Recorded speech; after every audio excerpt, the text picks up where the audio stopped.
Olá para você que sabe muito bem o que quer da vida e adora estudar. Eu sou o professor Aires Pegentino e eu vou conduzir você a esse mundo da física. Nas nossas aulas anteriores, nós sempre falamos sobre o universo, sobre os planetas, sobre as constelações também, certo? E nessa aula não vai ser diferente. Nós iremos também falar um pouco sobre os movimentos, certo? E o movimento, principalmente, dos astros no céu, certo? Então dá uma olhada no nosso material aí. Vocês podem ver o movimento.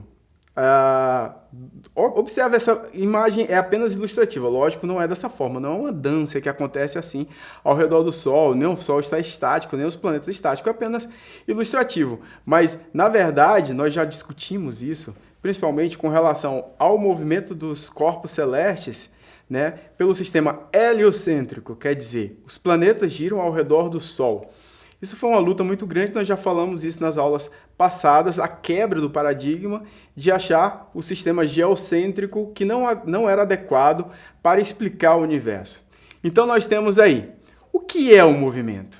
O que é o movimento? Então a gente pode compreender que o movimento está no nosso dia a dia o tempo inteiro. Tudo se move, nada efetivamente está estático. Isso se você levar em consideração que nós estamos no planeta Terra, e o planeta Terra está em movimento, certo? Então nada está estático, mas a gente precisa de um referencial para entender também como que os objetos se movem. Então, antes disso, vamos entender um pouco mais sobre o que é o movimento. O movimento é uma mudança sucessiva de um corpo que ocupa vários pontos no espaço durante o seu deslocamento. Então, já viram aquelas imagens chamadas imagem estroboscópica? É aquela que você consegue ver o percurso que a pessoa descreve quando ela está se movimentando? É muito semelhante ao que esse rapaz está fazendo aí com a capoeira, certo?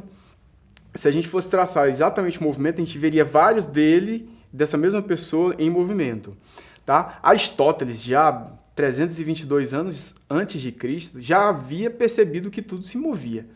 Né? O ciclo da natureza é formado pelo eterno nascimento, crescimento, morte. Da mesma forma que as folhas de uma árvore nascem, elas caem, crescem, elas morrem, certo? E tudo isso dependia exatamente do movimento. Mas ele também queria entender por que as coisas entravam em movimento. O que fazia com que as coisas entrassem em movimento era o grande questionamento de Aristóteles e a gente consegue, ao longo da história, tentar explicar como que isso acontece, certo? Então, para que a gente entenda o movimento, a gente precisa descrever como que esse movimento se dá. Esse movimento se dá através de uma trajetória. Trajetória, na verdade, é o movimento de mudança de posição que segue um determinado percurso. Então, quando uma pessoa se desloca de um ponto ao outro, ela descreve uma determinada trajetória. Tá? E ela pode ser retilínea ou curvilínea, quer dizer, em linha reta ou formando curvas, certo? Sendo que a trajetória curvilínea, ela pode ser circular, parabólica ou elíptica, certo? Parabólica é exatamente o que você está pensando, parece uma parabólica de uma antena, certo? Nós chamamos de arco de parábola, certo? Nós vamos ver mais à frente também como que se dá esse movimento parabólico, certo? Então, a trajetória pode ser retilínea e curvilínea, tá bom? Aí tem uma ilustração interessante, tem um barco. O barco está no rio, né? Você pode ver aí esse rio, ele é reto e a estrada forma várias curvas. Então, como ilustração do movimento retilíneo e curvilíneo. Então, falando sobre o movimento dos corpos celestes, que é o nosso boom da nossa aula, certo? Os corpos celestes, eles se movem o tempo inteiro, né? As estrelas, os planetas e tudo mais. Então, o movimento dos corpos celestes ao redor das estrelas é dado pela lei da gravitação universal, certo? É um campo da física que estuda principalmente o campo gravitacional que as estrelas atraem os demais corpos, né? A física como toda, como ela ainda está em descoberta, nós temos outros elementos também para entender um pouco mais sobre essa lei da gravitação universal. Tá? Então, olha só, essa imagem dá para a gente observar a Terra percorrendo, girando ao redor do Sol, tá? O Sol girando ao redor da nossa Via Láctea. Então, o movimento que a Terra descreve ao redor do Sol, nós chamamos de elíptico. E o Sol descreve o movimento também ao redor, o movimento circular ao redor da nossa galáxia. No final das contas, fica parecendo um movimento em espiral, igual vocês estão vendo aí na tela. O movimento dos corpos celestes. Olha, essa imagem dá para a gente ver um pouquinho sobre o universo. Esses pontinhos brilhantes são estrelas, certo? E o interessante é que nos últimos anos foram detectados mais de 3.000 planetas fora do Sistema Solar, orbitando outras estrelas, certo? Assim como a Terra faz. E esses planetas só foram possíveis ser detectados porque ele entrou na frente da sua estrela, certo? Ocasionando uma interferência gravitacional nela.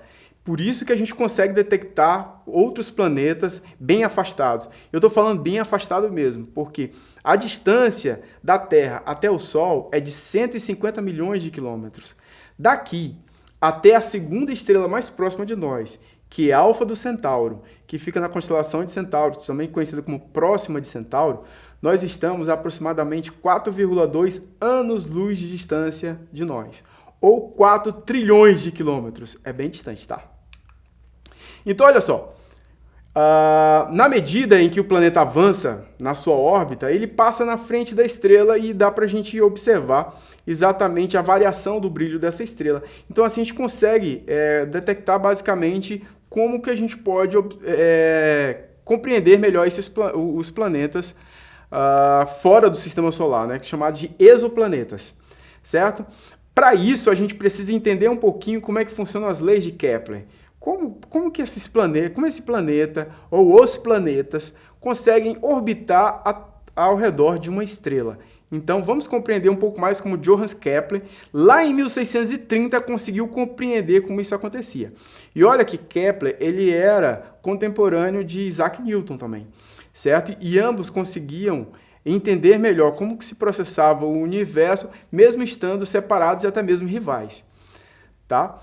Então, Kepler, considerando a ideia de Tycho Brahe, de que a Terra girava ao redor do Sol, quer dizer, o sistema heliocêntrico, certo?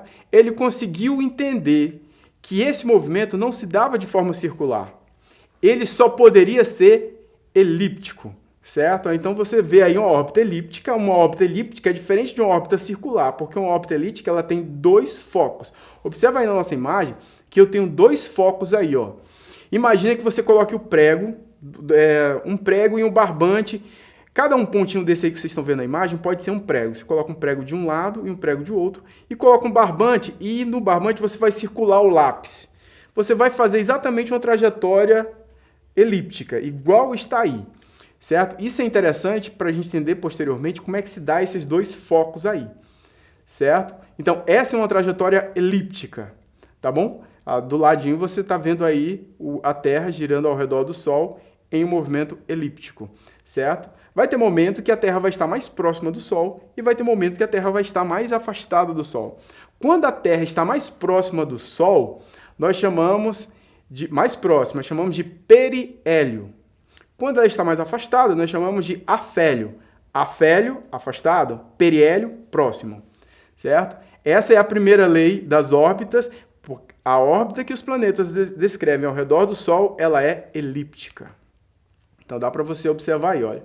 Nós temos aí o Sol em um dos focos, certo? O centro da elíptica bem ali e o planeta ao redor. A segunda lei de Kepler, ele já diz o seguinte, que a lei das igualdades das áreas ou as leis das áreas, certo? No movimento de translação do planeta ao redor da sua estrela, né? Essas áreas, observem aí, tá vendo essa área que está demarcada em verde e essa área que está demarcada em rosa? Essas duas áreas são iguais. Olha só. Essas duas áreas são iguais. Isso porque, pela segunda lei de Kepler, o planeta, quando está no seu movimento de translação, ele percorre áreas iguais em intervalos de tempos iguais, certo?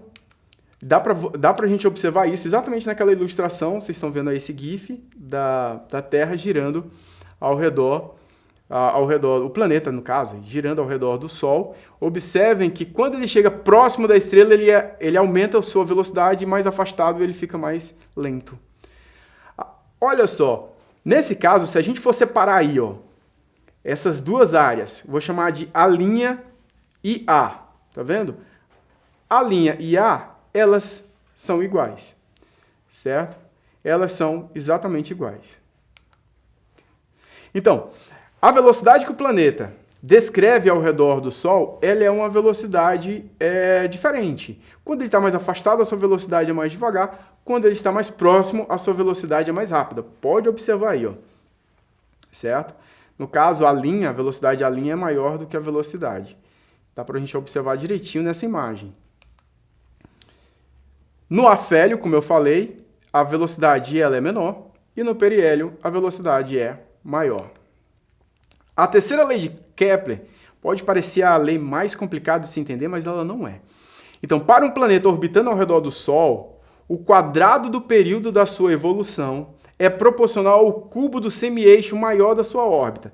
Todos os planetas que orbitam ao redor do Sol apresentam essa mesma constante. Olha só, T, que é o período, tá? Que é o tempo, ao quadrado, sobre R, que é o seu raio, ao cubo. Vai ser igual a uma constante. E eu coloquei a variação aí para vocês entenderem a variação da equação. Isso porque T é diretamente proporcional a R, tá? Nós vamos entender quando a gente estiver praticando um pouquinho o exercício. Então, na terceira lei, dá para a gente observar aí, olha, o Sol está em um dos pontos, certo? E dá para a gente entender um pouco mais como é que se processa esse movimento de translação pela seguinte equação, né? R igual a R mínimo mais R máximo sobre 2. Olha só, eu coloquei também para vocês observarem, olha, Mercúrio, Vênus, Terra, Marte, Júpiter, Saturno, dá para a gente observar aí que T ao quadrado e R ao cubo, eles são iguais para todos os componentes. Mercúrio, Vênus, Terra, todos eles são iguais. Né? T ao quadrado, por isso que nós falamos que é uma constante. Então, a terceira lei de Kepler, observamos um exemplo, que Mercúrio é o planeta mais próximo do Sol. Se ele é o mais próximo, ele tem o menor raio, certo? Ele leva 88 dias para dar uma volta completa, enquanto Netuno, o mais afastado, né, ele demora 165 anos aproximadamente. Olha que algo interessante, Plutão, que é um planeta anão, foi descoberto lá em 1930, ele leva 248 anos para dar uma volta completa. Ele ainda não deu uma volta completa ao redor do Sol desde a sua descoberta. Eu vou avançar essa imagem porque a gente está com o tempo um pouco curto, mas é um texto sobre Carl Sagan, é bem interessante, vocês podem ler o texto posteriormente, que ele fala um pouco mais sobre como que a lei de Kepler abriu os nossos horizontes para compreender melhor o universo. E eu quero trabalhar com vocês essa questão bem interessante. Olha só, certo planeta A, que orbita em torno do Sol, tem um período orbital de 1 ano. Se um planeta B tem um raio 3 vezes maior, qual será o tempo necessário para que esse planeta complete uma órbita ao redor do Sol? Pode parecer complicado, né? Mas se a gente aplicar a equação da terceira lei de Newton, a gente resolve esse problema rapidinho e simples, certo? Então, olha só, eu coloquei aí T2 sobre A, vou chamar o A o planeta que a gente está falando, e B também o outro planeta que nós estamos fazendo uma comparação, certo? Um planeta A e o planeta B. Certo? Lembrando que o planeta A tem 3 vezes o raio do planeta B. Colocando todos os elementos na equação, isso é simples, é só preencher o formulário. Quando a gente está resolvendo um problema de física, a gente tem que preencher o formulário. Se você colocar os valores nos lugares corretos, a gente consegue resolver a equação tranquilamente. Resolvendo a equação, a gente tem um valor de aproximadamente a raiz quadrada de 27, 5,2 anos. Então, enquanto o planeta demora 1 ano, o planeta B demora 5,2 anos. É simples, é só preencher o formulário. Equação matemática é preenchimento de formulário. Quando você preenche os valores nos lugares adequados, ou é uma divisão, ou é uma multiplicação, e aí é fácil de você fazer, porque isso a gente aprende desde o início dos primeiros anos. Certo?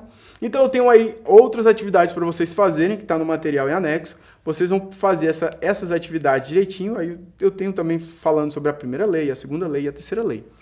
Certo? Então, vocês irão produzir esse material aí direitinho para mim. Não esqueçam de acessar a plataforma Eduque. Lá vocês vão encontrar diversos vídeos, material didático para que vocês possam aprender mais e com qualidade, certo? E eu agradeço por vocês ficarem comigo até aqui. Muito obrigado e até a próxima.